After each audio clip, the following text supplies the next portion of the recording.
Les intentions de la Chine et du Japon engagés dans une dispute territoriale dans la mer orientale de Chine restent confuses. Les deux parties parlent de maintenir la stabilité et de résolution pacifique, mais la Chine est en train de préparer des exercices militaires qui pourraient être interprétés par le Japon comme une provocation. Au cours d'une émission télévisée mardi soir, le nouveau Premier ministre japonais Shinzo Abe a dit qu'il voulait rencontrer les dirigeants chinois. Shinzo Abe cherche en effet à calmer la dispute territoriale autour des îles Senkaku, aussi connues sous le nom de Diaoyu, avant que les tensions ne s'intensifient.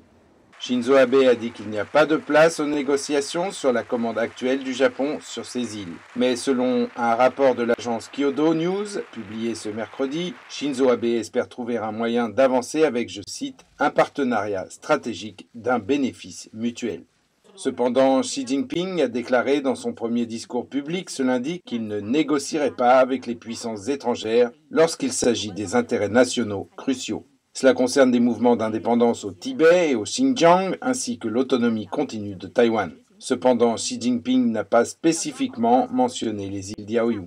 Pendant ce temps, le régime chinois a annoncé qu'il allait poursuivre des exercices navals en eau profonde déjà programmés. Les navires chinois passeront à proximité des îles en litige, une provocation potentielle envers le Japon. Un rapport de l'agence officielle Xinhua déclare qu'un destroyer et 2 navires lance-missiles feraient partie de ces exercices d'entraînement.